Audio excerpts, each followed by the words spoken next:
Hi ಎಲ್ಲರಿಗೂ ನಮಸ್ಕಾರ. Welcome to back Asha vlogs. ಯಾರ ನನ್ನ ವಿಡಿಯೋ ಸಬ್ಸ್ಕ್ರೈಬ್ ಮಾಡ್ಕೊಂಡಲ್ಲೇ ನೋಡ್ತಾ ಇದ್ದೀರಾ, ಸಬ್ಸ್ಕ್ರೈಬ್ ಮಾಡಿಕೊಡಿ.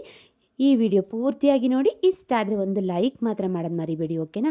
ನಿಮಗೆ ಟೇಸ್ಟಿಯಾದ ಎಳ್ಳೊಬ್ಬಿಟ್ಟು ಹೇಗೆ ಮಾಡೋದಂತ ತೋರಿಸ್ತಾ ಇದ್ದೀನಿ. ಎಳ್ಳಂದರೆ ಎಳ್ಳು ಮತ್ತು ಕಾಯಿ. ಕಾಯಿ ಅಂದರೆ ಕೆಂಪುಗಿರುತ್ತಲ್ಲ ಸಿಪ್ಪೆ, ಅದನ್ನು ಅಣ್ಗಾಯಿ ಅಂತ ಹೇಳ್ತಾರೆ. ಅದಾದರೆ ಟೇಸ್ಟು ಸ್ವೀಟಾಗಿರುತ್ತೆ ಒಳಗಡೆ ಕಾಯಿ. ಅದಕ್ಕೋಸ್ಕರ ಎಳ್ಳು ಮತ್ತು ಕಾಯಿ ಹಾಕಿ ಒಬ್ಬಿಟ್ಟು ಮಾಡೋದು ಹೇಗೆ ಅಂತ ತೋರಿಸ್ತಾ ಇದ್ದೀನಿ. ಫಸ್ಟ್ ನಾನು ಒಂದು ಅರ್ಧ ಕೆ ಜಿಯಷ್ಟು ಎಳ್ಳಿದೆ ಮತ್ತು ಒಂದು ಎರಡು ಕಾಯಿ ಸುಳ್ಕೊಂಡಿದ್ದೀವಿ. ಕಾಯಿ ಸುಳ್ಕೊಂಡು ತುರ್ಕೋಬೇಕು. ಮೈದಾ ಹಿಟ್ಟು ಫಸ್ಟು ಕಲಸಿಟ್ಕೊಬಿಡಿ, ಓಕೆನಾ. ಅರ್ಧ ಕೆ ಜಿ ಮೈದಾ ಹಿಟ್ಟು ಸಾಕು. ಒಂದು 25-30 ಆಗುತ್ತೆ ಒಬ್ಬಿಟ್ಟು. ಫಸ್ಟ್ ಮೈದಾ ಹಿಟ್ಟು ಕಲಸಿಟ್ಕೊಳ್ಳಿ, ನೀರು ಹಾಕಿ. ನೀವು ಬೇಕಂದ್ರೆ ಒಂದು ಚಿಟಿಕೆಯಷ್ಟು ಉಪ್ಪು ಹಾಕಿ ಕಲಸಿಟ್ಕೊಳ್ಳಿ ಸೈಡಿಗೆ. ಇದೆಲ್ಲ ಮಾಡೋಷ್ಟಕ್ಕೆ ಅದು ನೆಂದಿರುತ್ತೆ ಚೆನ್ನಾಗಿ ಮೈದಾ ಹಿಟ್ಟು. ನೋಡಿ, ಫಸ್ಟ್ ನಾವು ಎಳ್ಳನ್ನ ಚೆನ್ನಾಗಿ ವಾಶ್ ಮಾಡಿ 1-2 ದಿವಸ ತೊಳೆದು ಒಣಗಾಕೊಳ್ಳಿ. ಫಸ್ಟು ಒಣಗಕ್ಕೆ ಚೆನ್ನಾಗಿ ಬಿಸಿಲಲ್ಲಿ ಒಣಗಿಸಿದ್ರೆ ಅದರೊಳಗೆ ಧೂಳು ಮತ್ತು ಕೈ ಅಂಶ ಇರುತ್ತಲ್ಲ ಅದೆಲ್ಲ ಹೋಗುತ್ತೆ.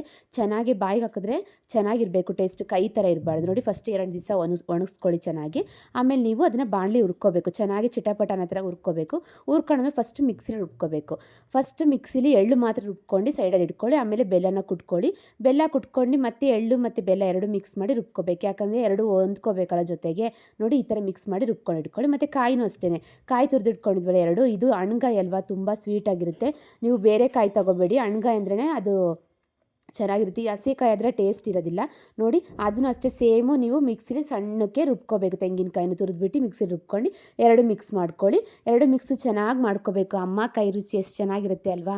ಅಮ್ಮ ಮಾಡ್ತಾಯಿದ್ದಾರೆ ಒಬ್ಬಿಟ್ಟು. ನಾವು ಮಾಡಿದ್ರೆ ಅಷ್ಟು ಟೇಸ್ಟಾಗಿ ಇರೋದಿಲ್ಲ. ಅಮ್ಮ ಮಾಡಿದ್ರೆ ಎರಡರಷ್ಟು ಸ್ವೀಟ್ ಇರುತ್ತೆ, ಟೇಸ್ಟು ಇರುತ್ತೆ ಅಲ್ವಾ. ಯಾರ್ಯಾರಿಗೆ ಈ ಥರ ಇರುತ್ತೆ ಕಮೆಂಟ್ ಬಾಕ್ಸಲ್ಲಿ ಹೇಳಿ.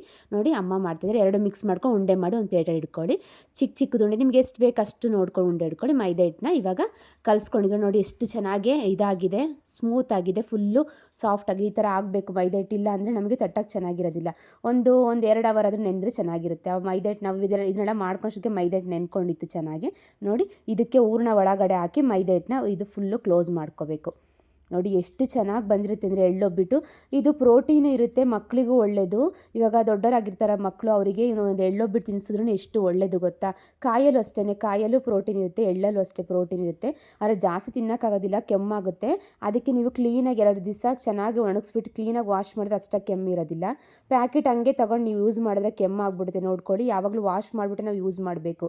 ಎಳ್ಳಾದರೆ ಯಾವುದೇ ಅಷ್ಟೇ, ನೀವು ಪ್ಯಾಕೆಟಲ್ಲಿದೆ ಫ್ರೆಶ್ ಇದೆ ಅಂತ ಅಂದ್ರೂ ಅನ್ಕೋಬೇಡಿ. ಆ ಥರ ಎಲ್ಲ ನೀವು ತೊಳೆದ್ಬಿಟ್ಟು ಕ್ಲೀನಾಗಿ ವಾಶ್ ಮಾಡಿಬಿಟ್ಟು ನೀವು ಒಣಗಿಸಿ ಯೂಸ್ ಮಾಡಿ, ಏನೇ ಆದರೂ ಅಷ್ಟೇ. ನೋಡಿ, ಎಷ್ಟು ಚೆನ್ನಾಗಿ ಬಂದಿದೆ ಅಂದರೆ, ನೀವು ಎಳ್ಳೊಬ್ಬಿಟ್ಟು ಬೆಲ್ಲದಿಂದ ಮಾಡ್ತಿದ್ದಲ್ವಾ, ಬಿಸಿ ಬಿಸಿಯಾಗಿ ತಿಂತಾಯಿದ್ರೆ ಇನ್ನೊಂದು ತಿನ್ನಬೇಕು ಅಂತ ಅನಿಸ್ತಾ ಇರುತ್ತೆ. ನೋಡಿ, 2 ಸೈಡ್ ಚೆನ್ನಾಗಿ ಸಿಮ್ಮಲ್ಲಿ ಇಟ್ಕೊಂಡು ಚೆನ್ನಾಗಿ ಬೇಯಿಸ್ಕೊಳ್ಳಿ.